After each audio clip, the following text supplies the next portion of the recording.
Hello and welcome back to the News Project Live on GNAT-TV's Facebook page. I'm Andrew McKeever, the news director at GNAT-TV's News Project. It's a pleasure to be with you again today on Friday, September 17th. So we have a few stories to get to, but we'll start with the COVID numbers that were reported yesterday and what we've heard today. Yesterday, as many of you may have heard, a record number of new COVID cases was reported by the state's Department of Health, 314, which would made it the highest number ever since the start of the pandemic for a single day. However, the department is now suggesting that those numbers might be the result of an information technology glitch, some kind of technical problem, and not reflective of the true total of COVID cases. They are saying now that they believe that issue has been resolved. So we'll probably have a better idea going forward as to whether or not we're once again seeing another spike in cases or if that was some kind of technical glitch that happened. The previous state record, which was set back earlier this year on March 31st, was 266 cases. So 314 represents a pretty sizable jump over that.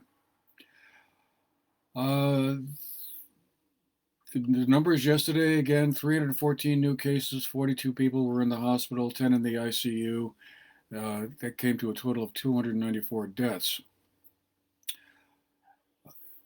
The vaccination rate remains at around 87%, 87.1% to be exact. Down here in Bennington County, that rate is now up to about 82.3%. The all-time leaders in the state for vaccination rate are in Grand Isle and Lamoille counties, where they are both a little over 89%, almost exactly the same, and followed closely by Chittenden County, which is almost at 88%. The county that has the fewest number of vaccinations is Essex County. They're down around 60%. So today we just got some new numbers in shortly before we went on the air here. And what the Department of Health is showing is 219 new cases.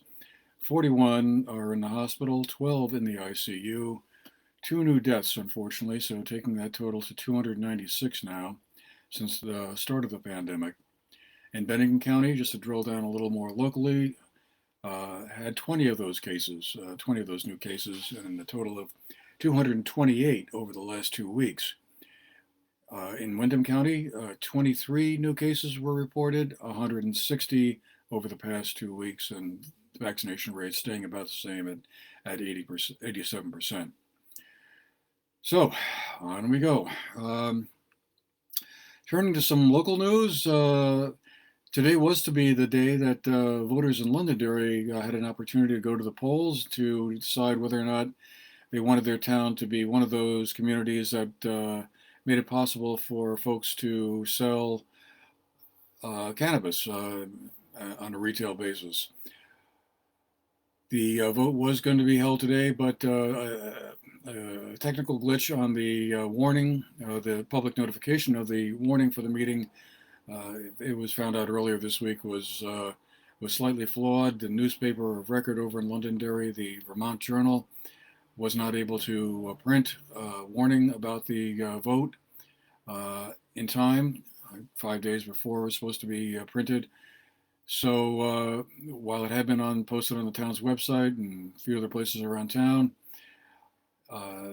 technically they didn't satisfy the legal requirements for the public warning. So that vote has now been rescheduled to October 20th, and another information meeting will be held on October 13th, a week before that vote. They had 2 information meetings prior to the vote they were anticipating having on Friday today. And we have a story up about the rescheduling the vote and a little bit of the background on it. One of the other interesting aspects to this is whether or not community members in Londonderry want to add a 1% local option tax onto other sales to put themselves in a position to reap some of the economic or anticipated economic benefit of allowing cannabis sales, which would not be possible until almost a year from now in October of 2022. So folks who want a earlier absentee ballot, you will either get mailed one, or you can certainly call your town office and have one sent to you. And we'll stand by and follow what's going on and report back in another, well, almost exactly a month from now as to what voters in Londonderry decided on this. Just before I forget, I wanted to remind you that you can find links to more information about some of these stories in our comments section, or you can go to our website at gnat-tv.org. So, did you have a problem yesterday getting online yesterday morning? If so, you were not alone. A lot of other folks in Bennington and also in Rutland County woke up yesterday morning with no internet service. Apparently, there was a fire on a pole somewhere between Bennington and Rutland. We haven't been able to determine exactly where yet. It caught fire early yesterday morning and knocked out service for a wide swath of southwestern Vermont. That has now been fixed. Internet service was restored here about 11 o'clock yesterday morning. My understanding is that it came back on throughout the rest of the affected area, more or less over the course of the day. And needless to say, many businesses and schools, as well as private individuals, were all impacted by it. It certainly made you realize just how dependent you are on that service. In addition, not only to the internet, but a lot of television and phone services also digital now, and some of that that was affected as well. Hopefully, that won't happen again for a while. This coming Monday at 6 p.m. at the Wilburton Inn in Manchester Village, there will be a meeting called being described as a town hall meeting by a group of it will be held by a group of parents of Long Trail School who are concerned about the leadership the school is having from its board of trustees and also its head of school, Seth Linfield. An anonymously written blog post that was published on this past Monday, and which then ricocheted probably very quickly around local social media, said that the school's faculty, alumni, parents, members of last year's graduating class had all expressed concerns about the collective leadership on the board, and are holding this meeting, as I said, this coming Monday at 6 p.m. at the Wilburton Inn to, I guess, air out some of those concerns. The board has replied saying, well, we respectfully disagree. There's a letter that was published in today's Manchester Journal, which summarizes the board's point of view on this. Basically, they give Mr. Linfield credit for boosting the enrollment of the school, taking the school, which was in a somewhat financially parlous condition 4 years ago when he assumed the head of school position. It is now in the black. So basically, they respectfully disagree with this group of folks who have expressed their concerns. So we will be there to cover that meeting and have a report for you next week. You can read more about this both in the Bennington Banner and the Manchester Journal. Very detailed articles have appeared in both papers, which give a lot of the background to the story, as well as the response that the school's board of trustees have made. So we will certainly be watching that very closely to see where that goes. The school is, I believe, at this point having a record number of students, somewhere around 230 to 240, which is far much more than was the case in the not so recent past.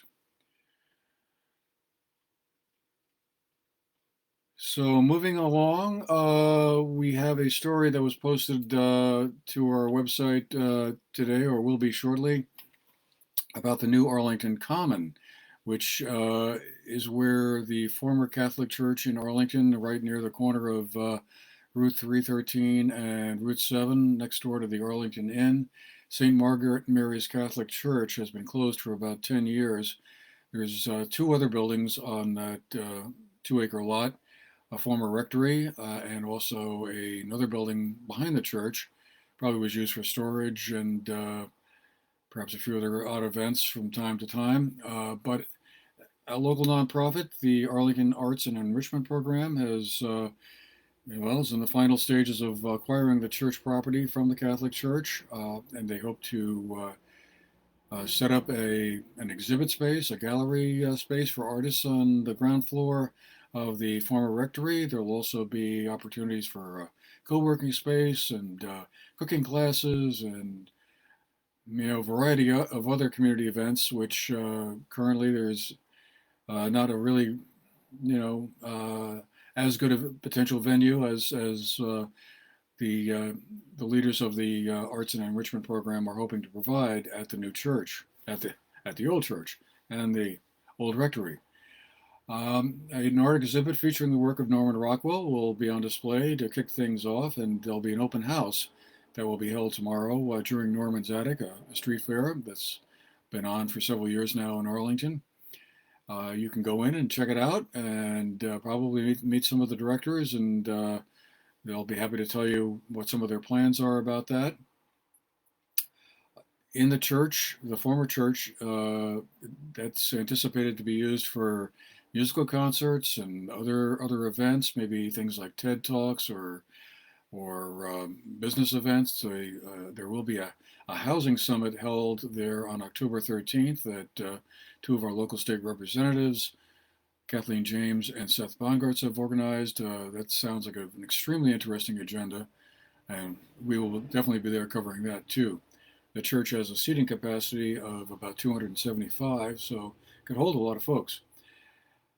And in the back, that storage building is being eyed as a wellness center, where there'll be fitness machines and maybe yoga classes offered, as well as an indoor pickleball court for those of you who are fans of that sport. It seems to be growing very rapidly in popularity. So again, open house tomorrow, I believe from 10 to 3 p.m. That'll be held during the Norman's Attic event in Arlington. I think the Norman's Attic Street Fair starts at 9 a.m. Will run till about 3. Always a lot of fun. Today, if you're passing through Arlington, you can take advantage of the last day of their farmers market. That's held at the Arlington Rec Park. Starts at 4 p.m. I think runs till about 7. Also tonight, there will be a street fair held in Manchester on Main Street there. The first one, you may remember, got postponed because of some bad weather. That is now going to be held this evening, starting at around 6 p.m. We were sad to find out, although it's probably been out there for a little while, that the Peru Fair, one of the real staples of the fall community fair season, will not be held this year. It has been postponed until next year. The tentative date, according to the website, is September 24th of 2022. We will certainly miss not being able to go to the Peru Fair. It's always been a lot of fun. If you or your group has any events that you'd like us to be aware of, feel free to send an email to events@gnat-tv.org. That will get you started towards getting it listed on our new events page, and you can share the details of it with the rest of our viewers. So that'll do it for today. Thank you very much for being with us. Hope you are looking forward to a nice weekend, and we will see you again next Friday, the 24th. Have a great day, everybody.